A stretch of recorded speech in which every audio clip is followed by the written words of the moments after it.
DCC bank ಅಧ್ಯಕ್ಷ ಸ್ಥಾನ ರಾಜಣ್ಣ ತೆಕ್ಕೆಗೆ ಅವಿರೋಧವಾಗಿ ಅಧ್ಯಕ್ಷರಾಗಿ ಆಯ್ಕೆ ಆಗ್ತಕ್ಕಂಥ ಸನ್ಮಾನ್ಯ ರಾಜಣ್ಣ ಸಾಹೇಬ್ರೇ.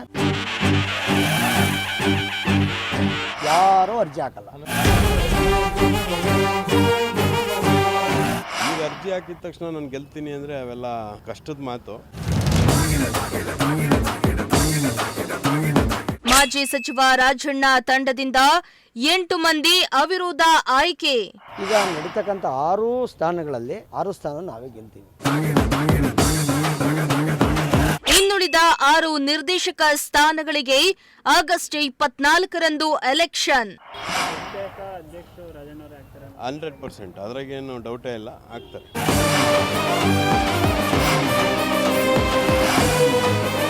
ಯಾರು ಪೈಪೋಟಿ ಇಲ್ಲ, ರಾಜಣ್ಣವರೇ ಅಧ್ಯಕ್ಷ. ಸಚಿವ ಸ್ಥಾನದಿಂದ ವಜಾಗೊಂಡ ಬಳಿಕ ಕೆಎನ್ ರಾಜಣ್ಣಗೆ ಡಿಸಿಸಿ ಬ್ಯಾಂಕ್ ಅಧ್ಯಕ್ಷ ಪಟ್ಟ ಕಳೆದುಕೊಳ್ತಾರೆ ಎಂಬ ಮಾತುಗಳು ಕೇಳಿಬಂದಿತ್ತು. ಅಲ್ಲದೆ ಡಿಸಿಸಿ ಬ್ಯಾಂಕ್ ಎಲೆಕ್ಷನ್ನಲ್ಲಿ ಹೇಗಾದರೂ ರಾಜಣ್ಣ ಅವರನ್ನ ಸೋಲಿಸಲೇಬೇಕೆಂಬ ಷಡ್ಯಂತ್ರಗಳು ತೆರೆಮರೆಯಲ್ಲಿ ನಡೀತಾ ಇತ್ತು. ಜೊತೆಗೆ ಈ ಬಾರಿ ಡಿಸಿಸಿ ಬ್ಯಾಂಕ್ ಎಲೆಕ್ಷನ್ಗೆ ಸಾಕಷ್ಟು ಮಂದಿ ನಾಮಪತ್ರವನ್ನ ಸಲ್ಲಿಸ್ತಾ ಇದ್ದು, ಈ ಬಾರಿ ಡಿಸಿಸಿ ಅಧ್ಯಕ್ಷ ಸ್ಥಾನದ ಪಟ್ಟ ರಾಜಣ್ಣ ಅವರಿಂದ ಕೈ ತಪ್ಪುತ್ತಾ ಎಂಬ ಅನುಮಾನ ಎದ್ದಿತ್ತು.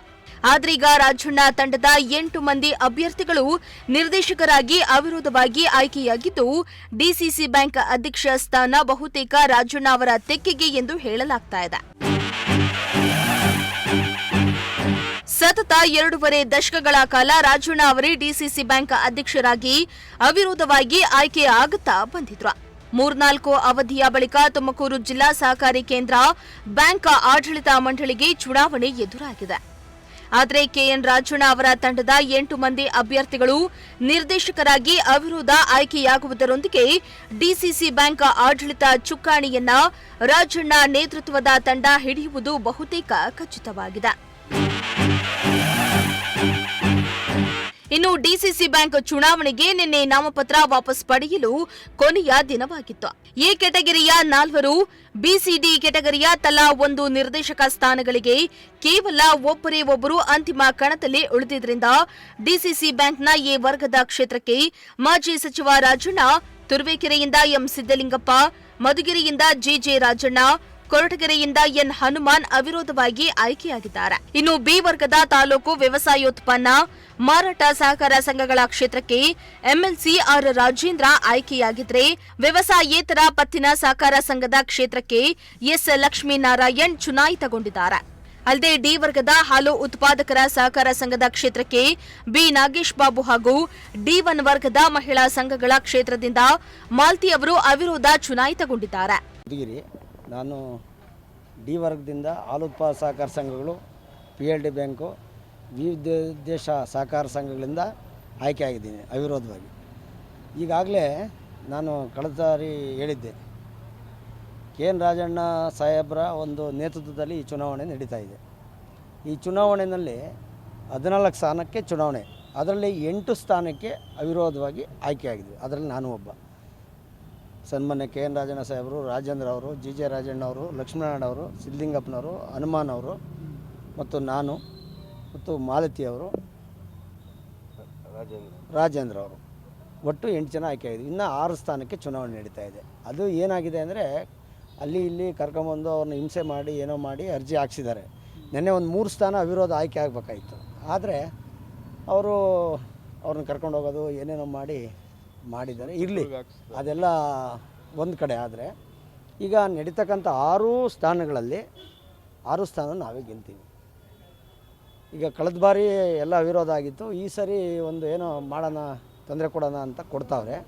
ಇಲ್ಲಿ ಏನಾಗಿದೆ ಅಂದರೆ, ಈ ಜಿಲ್ಲೆಯಲ್ಲಿರ್ತಕ್ಕಂಥ ಮತದಾರರು ಹಾಲು ಉತ್ಪಾದಕ ಸಂಘಗಳಿರ್ಬೋದು, ವ್ಯವಸಾಯ ಸೇವಾ ಸಂಘಗಳಿರ್ಬೋದು, ಅಥವಾ ಎಲ್ಲ ಸಹಕಾರಿ ಸಂಸ್ಥೆಗಳು ರಾಜಣ್ಣವ್ರ ಮೇಲೆ ವಿಶ್ವಾಸ ಇಟ್ಟವ್ರೆ. ನಾನು ಮೊದಲು ಹೇಳ್ದಂಗೆ ರಾಜ್ಯದಲ್ಲಿ ಭಾಳಷ್ಟು ಬ್ಯಾಂಕ್ಗಳು, ನೀವು ಕೋಲಾರದಲ್ಲಿ ಏನಾಗಿದೆ, ಬೇರೆ ಬೇರೆ ಡಿಸಿಸಿ ಬ್ಯಾಂಕ್ಗಳಲ್ಲಿ ಸಾಲ ಕೊಡೋಕ್ಕೆಲ್ಲ ಒಂದು 200-300 ಕೋಟಿನೂ ಟ್ರಾನ್ಸಾಕ್ಷನ್ ಆಗ್ತಾಯಿಲ್ಲ. ನಮ್ಮದು 2.5-2.25 ಸಾವಿರ ಕೋಟಿ ಒಂದು ವರ್ಷಕ್ಕೆ ವ್ಯವಹಾರ ನಡೀತಾ ಇದೆ. ಆಮೇಲೆ ರಿಕವರಿ ಆಗಲಿ, ಇನ್ನೊಂದಾಗಲಿ, ಯಾವುದೇ ಹಣ ದುರುಪಯೋಗ ಆಗಲಿ ಯಾವುದೂ ಇಲ್ಲ. ಆಮೇಲೆ ರೈತರಿಗೆ ಹೆಚ್ಚು ಅನುಕೂಲ ಆಗಿರೋದು ಬಡ್ಡಿ ಮನ್ನಾನಲ್ಲಿ ನಮ್ಮ ಜಿಲ್ಲೆಯಲ್ಲಿ. ಆಮೇಲೆ ಒಂದು ಉದಾಹರಣೆ ನಿಮಗೇನಾದ್ರು ಯಾರೋ ಒಬ್ಬ ಮೃತ ರೈತ 60-65 70 ವರ್ಷಕ್ಕೆ ಮೃತ ಆದರೆ ಅವ್ರ ಮಕ್ಕಳ ಮೇಲೆ ಸಾಲದ ಹೊರೆ ಆಗ್ತಾಯಿತ್ತು.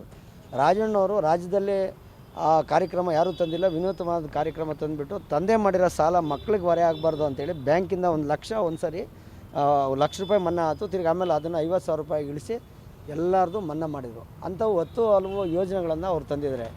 ಮಹಿಳೆಯರ ಸಬಲೀಕರಣ ಆಗಿದೆ. ಆಮೇಲೆ ಯಾರಾದ್ರೂ ಆರ್ಥಿಕವಾಗಿ ಅವ್ರಿಗೇನಾದರೂ ಸೆಕ್ಯೂರಿಟಿ ಕೊಡೋಕೆ ಆಗಲಿಲ್ಲ ಅಂದರೆ ಅಂಥವ್ರಿಗೆಲ್ಲ ಸಾಲ ಕೊಟ್ಬಿಟ್ಟು ಅವ್ರನ್ನ ಮೇಲೆ ಎತ್ತಿರ್ತಕ್ಕಂಥ ಹಲವಾರು ಯೋಜನೆಗಳು ಬರುತ್ತೆ ಜಾರಿ. ಆಮೇಲೆ ಈಗ ಬರಗಾಲದಲ್ಲಿ ಎಷ್ಟೋ ಜನ ಮೇವು ಕೊಟ್ಟಾಗ ಅವ್ರಿಗೆ ಊಟ ತಿಂಡಿ ಹಾಕಿಸಿ ಇಡೀ ಜಿಲ್ಲೆಯಾದ್ಯಂತ ಊಟ ತಿಂಡಿ ಬೆಳಗ್ಗೆ ಮತ್ತು ರಾತ್ರಿ ಊಟ ಅವ್ರಿಗೆ ಕೊಟ್ಟು ರೈತರನ್ನ ಕಾಪಾಡಿರ್ತಕ್ಕಂಥವ್ರು ಸನ್ಮಾನ್ಯ ರಾಜಣ್ಣವರು. ಅಧ್ಯಕ್ಷ ಸ್ಥಾನಕ್ಕೆ ಏನಾದರೂ ಪೈಪೋಟಿ ನಡೆಯುತ್ತಾ? ಈಗ ಅಧ್ಯಕ್ಷರ ಚುನಾವಣೆ ನಡೀತೈತೆ ಅಷ್ಟೇ. ಚುನಾವಣೆ ನಡೀತೈತೆ, ಅರ್ಜಿನೇ ಹಾಕಲ್ವಲ್ಲ ಯಾರೂ. ಅವಿರೋಧ ಆಯ್ಕೆ ಆಗುತ್ತೆ. ಚುನಾವಣೆ ಘೋಷಣೆ ಆಗುತ್ತೆ. ಅಲ್ಲ, ಚುನಾವಣೆ ಘೋಷಣೆ ಆಗುತ್ತೆ, ಆದರೆ ಚುನಾವಣೆ ನಡೆಯಲ್ಲ. ಅವರು ಏನಾಗಿದೆ ಹತಾಶ ಮನೋಭಾವದಿಂದ ಹಂಗೆ ಆಗುತ್ತೆ. ನಿಮಗೆ ಗೊತ್ತಾಗುತ್ತೆ. ಈಗ 24ನೇ ತಾರೀಕು ಆದಮೇಲೆ 10 ದಿನಕ್ಕೆ ಎಲೆಕ್ಷನ್ ಆಗುತ್ತೆ, 4ನೇ ತಾರೀಕು ಒಳಗೆ. ಆವಾಗ ನಿಮಗೆ ಗೊತ್ತಾಗುತ್ತೆ. ಅಂದರೆ ಈಗ 6 ಸ್ಥಾನಗಳೇನಿದೆ ಅಲ್ಲಿ ಒತ್ತಾಯಪೂರ್ವಕವಾಗಿ ಅವ್ರಿಗೆ ಅಭ್ಯರ್ಥಿಗಳಿಗೆ 100ಕ್ಕೆ 100ರಷ್ಟು ಒತ್ತಾಯಪೂರ್ವಕವಾಗಿ ಹಾಕಿದ್ದಾರೆ. ಈಗ 4 ಈಜಾಗಿ ಗೆಲ್ತವೆ. ಇನ್ನೊಂದು 2 ತಾಲೂಕಲ್ಲಿ ಮಾತ್ರ ಸ್ವಲ್ಪ ನಮಗೆ ಯಾವ ಕ್ಷೇತ್ರ ಸರ್? ಅಲ್ಲಲ್ಲ ಯಾವುವು ಅಂತ ನಾವು ಚಿಕ್ಕನಾಯಕನಹಳ್ಳಿ ಕುಣಿಗಲ್ಲೇ ಒಂದು ಸ್ವಲ್ಪ ಅವರು ಓಡಾಡ್ತಾವ್ರೆ. ಆದರೂ ಅವರು 100ಕ್ಕೆ 100ರಷ್ಟು 6 ಸ್ಥಾನಗಳು ನಮ್ಮವೇ ಗೆಲ್ಲೋದು. ಅಂದರೆ ಇಲ್ಲೆಲ್ಲೋ ಒಂದು ಕಡೆ ರಾಜಣ್ಣ ಅವರಿಗೆ ಸಚಿವ ಸ್ಥಾನ ಕೈ ತಪ್ಪು, ಅಧ್ಯಕ್ಷ ಸ್ಥಾನವನ್ನು ಕೈ ತಪ್ಪಿಸಬೇಕು ಅಂತ ಕೆಲಸ ಮಾಡಿರ್ಬೋದು ಗೊತ್ತಾಗುತ್ತೆ ಯಾರು ಮಾಡ್ಯವ್ರೆ ಅಂತ. ಅವರಿಂದ ಏನು ತೊಂದರೆ ಅಂತೂ ಆಗಲ್ಲ, ಯಾವ ಕಾರಣಕ್ಕೂ ಆಗಲ್ಲ. ನಮ್ಮ ಅವಿರೋಧವಾಗಿ ಅಧ್ಯಕ್ಷರಾಗಿ ಆಯ್ಕೆ ಆಗ್ತಕ್ಕಂಥ ಸನ್ಮಾನ್ಯ ರಾಜಣ್ಣ ಸಾಹೇಬ್ರೇ ಯಾರೂ ಅರ್ಜಿ ಹಾಕಲ್ಲ, ಅನುಮಾನವೇ ಇಲ್ಲ ಅದರಲ್ಲಿ. ಅವಿರೋಧವಾಗಿ ಆಯ್ಕೆ ಆಗಿದ್ದಾರೆ ಸರ್, ನಾನು ಇದು 7ನೇ ಬಾರಿನಲ್ಲಿ ಒಂದು 3-4 ಬಾರಿ ಚುನಾವಣೆ ಮಾಡಿದ್ದೀನಿ. ಇದು ಮೋಸ್ಟ್ಲಿ 2ನೇ ಬಾರಿನ ಏನು 3 ಬಾರಿ ಅವಿರೋಧ ಆಯ್ಕೆ ಆಗಿದೆ. ಬಹುತೇಕ ಅಧ್ಯಕ್ಷರು ರಾಜಣ್ಣವರೇ ಆಗ್ತಾರೆ 100%, ಅದ್ರಾಗೇನು ಡೌಟೇ ಇಲ್ಲ, ಆಗ್ತಾರೆ. ಏನಾದರೂ ಈಗ 8 ನಾವು ಆಗಲೇ ಆಲ್ರೆಡಿ ನಮ್ಮ ಇದರಲ್ಲಿದೆ. ಈಗೆಲ್ಲ ಚುನಾವಣೆ ಆಗೋದ್ರಲ್ಲೂ ಹೆಚ್ಚು ಕಮ್ಮಿ ಎಲ್ಲರೂ ಗೆಲ್ಲೋ ಹೋಪ್ಸ್ ಇದೆ. ಯಾಕೆಂದರೆ ನಾವು ಈ ಚುನಾವಣೆನ ಸುಮಾರು ವರ್ಷಗಳಿಂದ ನೋಡ್ಕೊಂಬಂದಿದ್ದೀವಿ DC ಬ್ಯಾಂಕ್ದು. ಏನು ಈಗ ನಾವು ಇದನ್ನ ಹೆಂಗೆ ಅಂದರೆ ಒಂದು ವರ್ಷದ ಮುಂಚೆನೇ ರೆಡಿ ಮಾಡ್ಕೊಂಡಿರ್ತೀವಿ DC ಬ್ಯಾಂಕ್ನಲ್ಲಿ. ಈಗೆಲ್ಲ ಕ್ಯಾಲೆಂಡರ್ ಹಾಕಿದ ತಕ್ಷಣ ಇವರು ಕ್ಯಾಂಡಿಡೇಟು ಅಂತ ಬರ್ತಾರೆ. ಬಟ್ ಹಾಕಿದ ತಕ್ಷಣ ನಾವು ಅದು ಯಾವುದು ಸಕ್ಸಸ್ ಆಗಲ್ಲ. ಇದು ಪ್ರೊಸೀಜರ್, DC ಬ್ಯಾಂಕ್ ಪ್ರೊಸೀಜರ್ ಇದು. ಈಗ ಅರ್ಜಿ ಹಾಕಿದ ತಕ್ಷಣ ನಾನು ಗೆಲ್ತೀನಿ ಅಂದರೆ ಅವೆಲ್ಲ ಕಷ್ಟದ ಮಾತು. ಜನಗಳು ಮಾಡಿರೋ ಕೆಲಸ ಅದು ನೋಡ್ತಾರೆ. ಆಮೇಲೆ ಈಗ ಹಿಂದೆ 20-30 ವರ್ಷದ ಕೆಳಗಡೆ ಒಂದು ಸೊಸೈಟಿಗೆ 20,000-30,000 ಲೋನ್ ಕೊಡೋಕೆ ಇರ್ತಿರಲಿಲ್ಲ. ಇವತ್ತು 3 ಕೋಟಿ 4 ಕೋಟಿ ಒಂದೊಂದು ಪ್ಯಾಕ್ಸ್ಗಳಲ್ಲಿ ಕೊಡ್ತಾಯಿದ್ದೀವಿ. ಆಮೇಲೆ ಕೋಟಿಗಟ್ಟಲೆ ಈ ಕ್ರೆಡಿಟ್ ಸೊಸೈಟಿಗಳಿಗೆ ಕೊಟ್ಟಿದ್ದೀವಿ. ಹಂಗಾಗಿ ಅದನ್ನು ಸೊಸೈಟಿ ಸೆಕ್ರೆಟರೀಸ್ ಇರ್ಬೋದು, ಆಡಳಿತ ಮಂಡಳಿ ಇರ್ಬೋದು, ಅದನ್ನು ಅಬ್ಸರ್ವ್ ಮಾಡ್ತಾರೆ. ಅದು ಬಿಟ್ಟು ಈಗ ಯಾರೋ ಸುಮ್ಮನೆ ಈಗ ಎಲೆಕ್ಷನ್ನು ನೋಡೋಣ ತಡೆಯಪ್ಪ ನಾನು ಒಂದು ಅರ್ಜಿ ಹಾಕೋಣ ಅಂದರೆ ಅವೆಲ್ಲ ಕಷ್ಟ ಆಗುತ್ತೆ. ಈಗ 6 ಸ್ಥಾನಗಳಿಗೆ ಚುನಾವಣೆ ನಡೀತಾ ಇದೆ, ನೆಕ್ಸ್ಟ್ ನಡೆಯುವಂಥದ್ದು. ಹೌದು ಸರ್, ಅದರಲ್ಲಿ ಎಷ್ಟು ಜನ ಗೆಲ್ಲುವಂಥ ನಿರೀಕ್ಷೆ ಇದೆ? 6 ಗೆಲ್ಲೋ ಚಾನ್ಸಸ್ ಇದೆ ಸರ್, ಅದ್ರಾಗೇನು ಡೌಟೇ ಇಲ್ಲ. ಬೇಕಾದ್ರೆ ನಾಳೆ ನೀವು ನನ್ನ ಕರೆದ್ರೂ ನಾನು ಹೇಳ್ತೀನಿ, ನೀವು ಹೇಳಿದ್ರಿ ಅಂತ. ಅಧ್ಯಕ್ಷ ಸ್ಥಾನಕ್ಕೆ ಯಾರು ಪೈಪೋಟಿ ಮಾಡ್ತಾರೆ? ಯಾರು ಪೈಪೋಟಿ ಇಲ್ಲ, ರಾಜಣ್ಣವರೇ ಅಧ್ಯಕ್ಷರು. ಇಲ್ಲ, ಅವರು ಪಾಪ ಎಲ್ಲೂ ಚುನಾವಣೆ ಅಂತ ಬಂದಾಗ ಸರ್, ಅದು ಅಧ್ಯಕ್ಷ ಸ್ಥಾನಕ್ಕೆ ಚುನಾವಣೆ ಬಂದಾಗ ಈಗ ಇರೋರು ಯಾರೂ ಅದರಲ್ಲಿ ಪೈಪೋಟಿಗೆ ಬರೋದೇ ಇಲ್ಲ. ನಾನೇ ಆಗ್ತೀನಿ ಅಂತ ಅಂದಾಗ ಸುಮ್ಮನೆ ಹೋಗ್ತಾರೆ. ಎಲ್ಲ ಬೇಕಾದ್ರೆ ಯಾರು ಬೇಕೋ ಸೂಚಕರು ಆಗ್ತಾರೆ, ರೆಡಿ ಇರ್ತಾರೆ ಹಾಕಕ್ಕೆ. ಸಚಿವ ಸ್ಥಾನದ ವಜಾಗೊಳಿಸಿದ್ರು ಕೂಡ ಅಧ್ಯಕ್ಷ ಸ್ಥಾನ ಅಂತೂ ಕೈ ತಪ್ಪಲ್ಲ. ಹೌದು, ಅವರು ನಿಮಗೆ ಸುಮಾರು ಸತಿ ಹೇಳ್ತಾ ಇದ್ರು, ನನಗೆ ಸಚಿವ ಸ್ಥಾನನೂ ಬೇಕಾಗಿಲ್ಲ, ಏನಿಲ್ಲ, ನನಗೆ DC ಬ್ಯಾಂಕ್ ಅಧ್ಯಕ್ಷ ಇದ್ದರೆ ಸಾಕು ಜನಗಳು ಸೇವೆ ಮಾಡೋದಕ್ಕೆ ಅಂತ. ಇನ್ನು DCC ಬ್ಯಾಂಕಿನ 14 ನಿರ್ದೇಶಕ ಸ್ಥಾನಗಳ ಪೈಕಿ 8ರಲ್ಲಿ ಅವಿರೋಧ ಆಯ್ಕೆಯಾಗಿದ್ದು, ಉಳಿದ ತಾಲೂಕುಗಳಾದ ಕುಣಿಗಲ್, ತಿಪಟೂರು, ಪಾವಗಡ, ಚಿಕ್ಕನಾಯಕನಹಳ್ಳಿ, ಗುಬ್ಬಿ ಹಾಗೂ ಶಿರಾ ತಾಲೂಕುಗಳ ತಲಾ 1 ನಿರ್ದೇಶಕ ಸ್ಥಾನಗಳಿಗೆ ಪ್ರತಿ ತಾಲೂಕಿಗೆ ಇಬ್ಬರಂತೆ 12 ಮಂದಿ ಅಭ್ಯರ್ಥಿಗಳು ಎಲೆಕ್ಷನ್ ಕಣದಲ್ಲಿದ್ದು, ಆಗಸ್ಟ್ 24ರಂದು ಚುನಾವಣೆ ನಡೆಯಲಿದೆ.